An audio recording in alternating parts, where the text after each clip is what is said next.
Bonjour chers auditeurs auditrices, bienvenue dans Était une fois le cinéma, votre podcast qui parle de cinéma et rien d'autre que des cinémas. Et aujourd'hui les gens, on va se retrouver pour The Last Night in Soho, réalisé par le petit prodige Edgar Wright.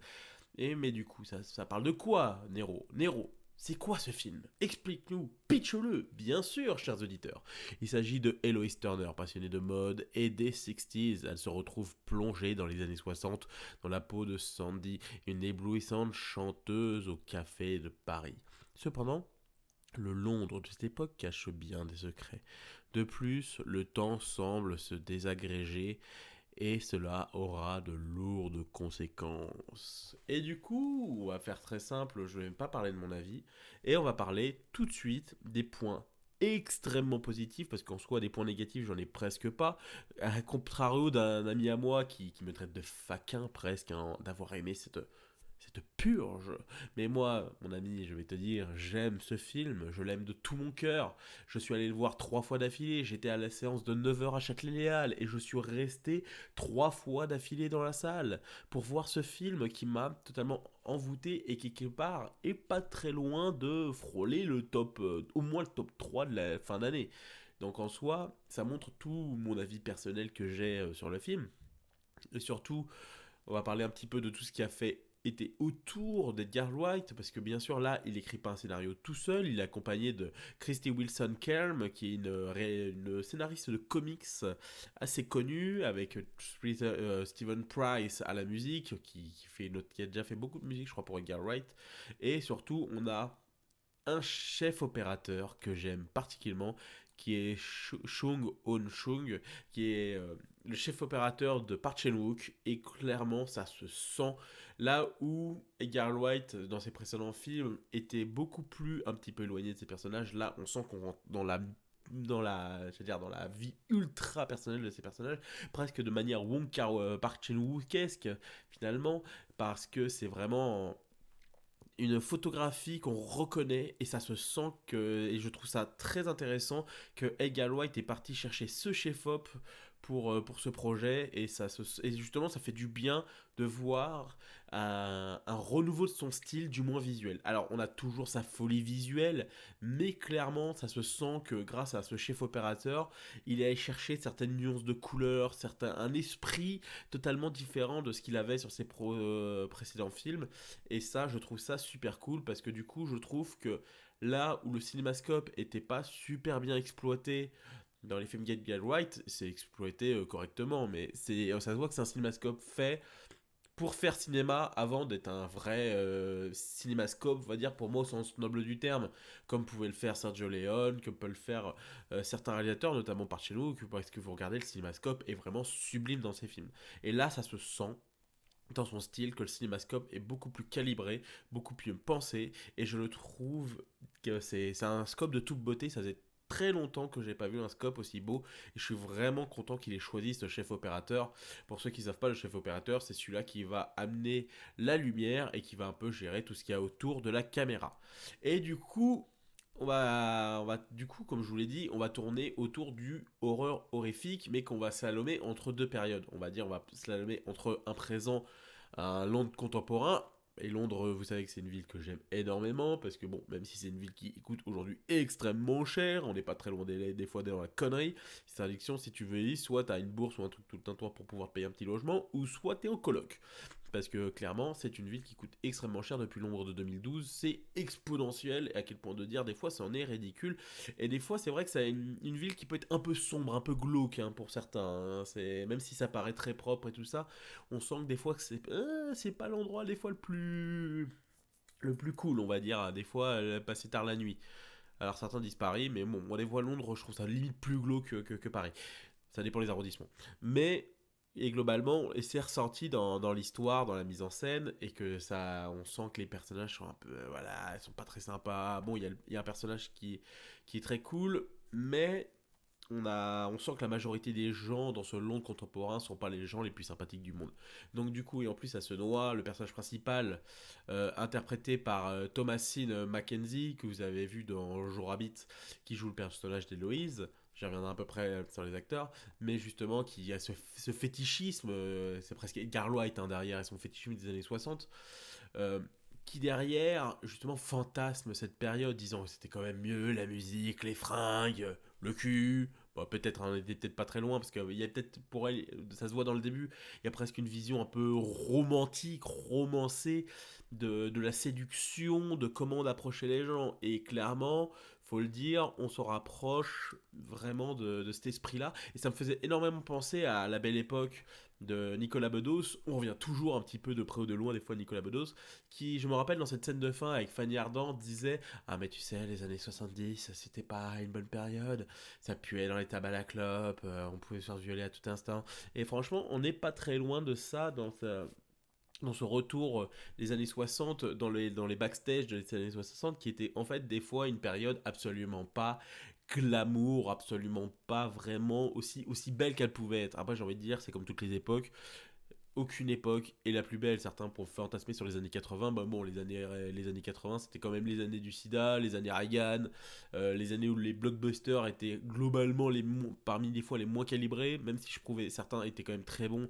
Bah franchement c'était pas les meilleurs blockbusters. Excuse-moi, les Rambo 3 c'était franchement pas ce qui se faisait de mieux, hein, niveau mise en scène. Donc du coup voilà, il y a tout, et je pense que Edgar Wright doit cette écriture à lui, mais aussi à Kenzie Wilson Calm, justement pour le travail des personnages féminins, étant une femme, et aussi parce que justement c'est pour ça je pense qu'Edgar Wright est parti la chercher pour vraiment avoir un avis divers, un vrai point de vue féminin pour apporter le plus de crédibilité et de réalisme à ses personnages, notamment le personnage d'Héloïse et de Sandy joué par Anya Taylor-Joy. Et justement là ça se sent qu'on a un véritable esprit féminin bien pensé qui derrière met ses personnages en poids de force, en poids de faiblesse, et de dire que justement on n'est pas que des femmes fortes, badass avec des grands fusils à peupon, hein, non non, on n'est pas dans Avengers Endgame là les gens, hein, où les meufs elles se sont jamais croisées, et en soi elles vont faire regarder le pouvoir des femmes, on se connaît pas mais on est tous ensemble. Et bah clairement là où c'est sur dans Avengers c'est absolument pas crédible, c'est moins 15 zéro. Là on a vraiment la construction de personnages féminins avec leurs forces, leurs faiblesses. Et ça, c'est ça que je trouve sa force, et aujourd'hui d'écrire un film presque féministe, quelque part, un personnage qui est fort de caractère, mais qui a ses failles. Et moi, je dis que c'est là que tu vois un personnage, un vrai personnage, plus qu'un personnage féminin, tu vois un personnage qui a une construction ultra intéressante dans ses failles et à la fois dans ses forces. Et c'est ça qui fait pour moi les personnages quelque chose de très intéressant, et dans leur chute, dans leur remontée de vie, et limite dans la rédemption quelque part. Et du coup, quand même, dans le film, on retrouve toutes les gimmicks du charme Edgar Wrightien, c'est-à-dire toutes ces transitions dans le mouvement qu'il manie à la perfection, et notamment, je pense à cette scène de danse dans le café de Paris, où t'as le personnage de Anya Taylor-Joy, Sandy, qui va danser avec le personnage de Matt Smith, et là à un moment ça va passer de Anya Taylor-Joy au personnage de Thomasin Kenzie, et ça va se slalomer apparemment selon ce que j'entends dire de comment ça a été fait. Bah, elle passait en dessous, elle passait sous le chef-op pour justement échanger de place. Ça se fait avec beaucoup de rythme, beaucoup de justesse. Ça a dû être répété, mais ça se voit que c'était répété. C'était une séquence très dure à faire, mais clairement, qu'est-ce qu'elle rend bien à l'image. Et pour moi, c'est à ces moments-là, je fais: oh, mais putain, mais qu'est-ce qu'il est fort cet enfoiré.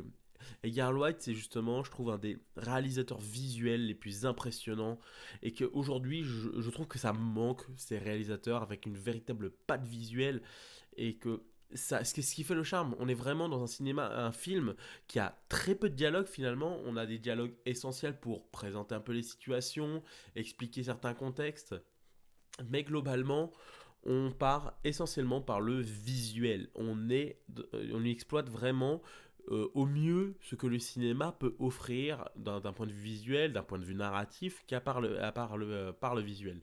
Et c'est ça qui est très intéressant, qu'Edgar Wright est pour moi un de ces réalisateurs qui le fait merveilleusement bien, et que ça me manque du moins dans un cinéma, on va dire, plus qu'américain, on va dire un cinéma anglo-saxon, qui des fois aujourd'hui a besoin d'utiliser beaucoup plus les dialogues, hein. Oui, je me suis toujours pas remis dans Halloween Kill, il me faut une voiture, j'en ai une. Ah oui, putain, bien sûr les gars, vous êtes des génies. Ah mais je m'en suis pas remis. Encore un traumatisme, encore un traumatisme, encore un traumatisme. Mais du coup, Edgar Wright, vraiment une mise en scène très poussée, où vraiment on a ces transitions visuelles, un véritable hommage aussi à un des plus grands non-films du cinéma français. Je parle de L'Enfer de Clouseau, car clairement, l'esthétisme, on dit Diallo, beaucoup de gens ont dit Diallo. Pour moi, on est beaucoup plus proche dans une colorimétrie, plus proche de l'enfer de Clouseau. Parce que l'enfer de Clouseau, c'est une exploitation de multiples couleurs, beaucoup plus vif, un peu moins vif, mais beaucoup plus ciblé sur les personnages, là où le Diallo est beaucoup plus baroque. Notamment ce Dario Argento, où la couleur influse de tous les côtés, et là où on va dire que l'enfer de Clouseau, c'était beaucoup plus ciblé. Hein. C'était après, dans un écran très noir, une ambiance très... Le décor n'était pas vraiment entouré de lumière, de couleurs. C'est essentiellement les personnages. Et dans ces effets filmiques, j'ai beaucoup reconnu cet effet de Clouseau qui était très intéressant. Et je trouve ça dingue encore aujourd'hui l'impact que ce non-film a. D'ailleurs, sur YouTube, vous pouvez trouver toutes les scènes qui ont été tournées par Clouseau et qui sont disponibles justement pour voir vraiment tous les effets filmiques qui ont été mis dedans. Et bien sûr aussi tout l'aspect narratif en noir et blanc qui est effectué. Et ça, pourtant, l'enfer de Clouseau, c'était un film de couple, tout ce qu'il y a plus lambda, une histoire de jalousie, tout un tour. Mais ce qui compte, c'est pas un pitch, c'est comment tu vas l'utiliser. Et c'est ça qui est intéressant, de voir comment un film qui, on peut dire simplement même le Last Night in Soho, qui est un film un peu très simple dans son principe, va devenir d'un point de vue visuel et narratif très intéressant. Et c'est ça que pour moi le visuel, hein, le visuel, on est dans le cinéma, donc le visuel, un peu de visuel les gens, n'utilisez pas des mots, les dialogues, non, le visuel, oui les gens. Et du coup, j'ai envie de parler d'une chose très importante, c'est qu'on est aussi au niveau de son budget. Parce qu'on est sur un budget de 43 millions de dollars, ce qui est quand même peanuts. Moi, je pensais que le budget était beaucoup plus haut. Je pensais qu'on tournait plus autour des 60-70 millions de dollars, parce qu'on a quand même un gros travail de constitution. On est quand même pas très loin d'une fidélité très proche de What's Up a Time in Hollywood. Et c'est hyper marrant de voir tous les petits points d'accroche qu'il y a à droite à gauche, où par exemple, je pense à cette première scène où le personnage principal va vers le cinéma où justement il voit l'affiche du James Bond qui était sorti à cette époque-là. Et du coup, c'est impressionnant comment avec son budget, il a réussi à amener une telle fidélité du décor et tout ça. Il est resté quand même globalement dans le quartier de Soho. Mais c'est hyper impressionnant, je trouve, le travail de reconstitution qui a été fait pour l'ambiance des 60s. Et tu te dis, ça a été fait avec quasi rien finalement. 43 millions de dollars, c'est pas grand chose en vue d'un budget aujourd'hui. C'est un entrée de gamme de moyens de films à moyen budget. Ce qui aujourd'hui globalement n'existe quasi plus parce que soit tu fais des très petits budgets, soit tu fais des films à très gros budget. Et justement cette frontière du milieu est accordée, on va dire qu'aujourd'hui qu'à quelques réalisateurs, je pense à Wes Anderson, son film, je pense qu'il est dans cette gamme de prix là. Clairement, c'est pas un film à 100 patates, je crois, le film Anderson. J'ai pas vérifié, hein, donc je peux dire une grosse connerie, mais je sais qu'en général, Wes Anderson, c'est pas des très gros budgets non plus. Euh, Après, même Paul Thomas Anderson, je peux citer. Je pense que même les prochains films de certains réalisateurs, comme Robert Eggers, sont des films notamment qui tournent quand même à une entrée de moyen budget. Et c'est ça qui est intéressant, c'est de se dire qu'aujourd'hui, il y a encore quelques gens qui militent pour dire on n'a pas un budget énorme, mais on va faire avec et on va faire quelque chose de grand. Et clairement, en plus, on est sur une production 100% britannique et ça fait vraiment plaisir de voir ce cinéma qui est exploité, qui est fait d'une manière presque artisanale et ça j'adore. On voit qu'il y a quand même Edgar Wright qui a mis la main à la pâte et ça se sent que dans son cinéma et qui déborde d'amour quelque part, qui déborde d'amour pour le cinéma.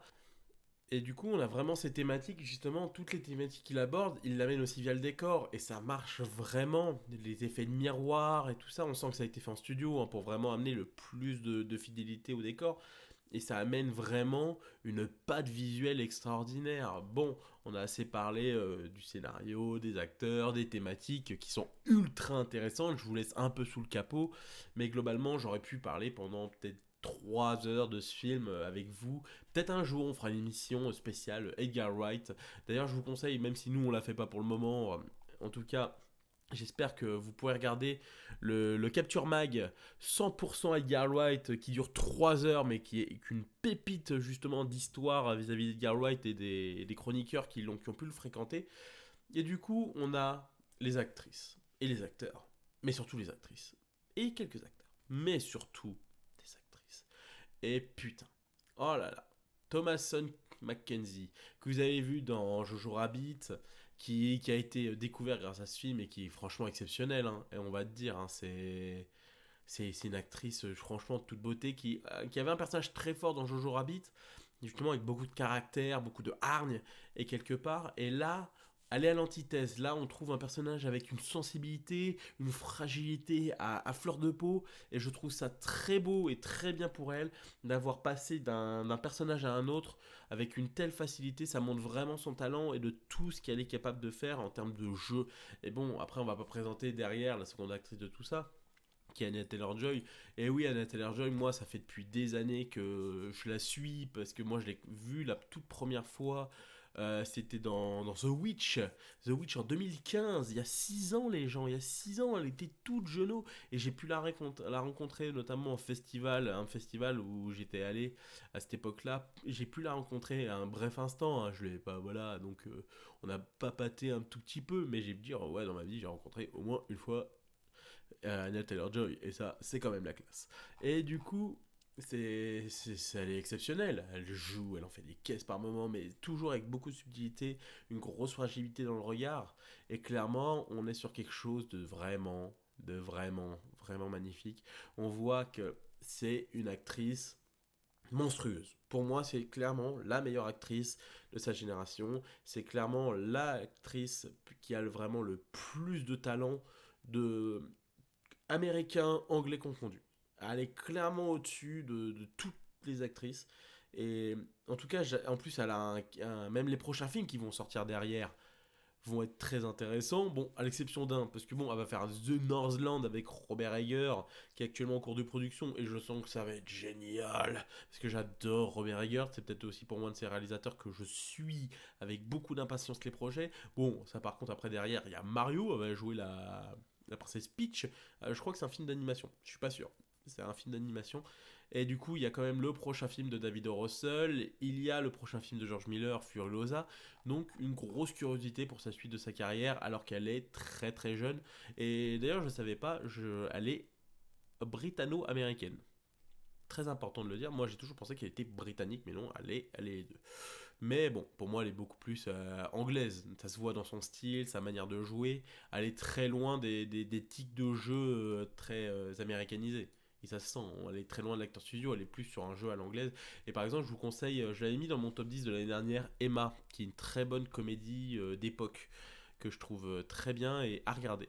Et du coup, il y a aussi un de mes chouchous que je trouve super, c'est un putain d'acteur. Matt Smith, pour moi un acteur exceptionnel. Ce mec, il a une classe. Et ça me fait chier parce que le mec, il est tombé des fois entre des très bons films, des gros projets de merde. Après Doctor Who, moi je suis pas fan de Doctor Who, donc j'ai découvert comme beaucoup de monde via Doctor Who, via le reboot de la série. Et du coup, continuité slash reboot, vous m'avez compris.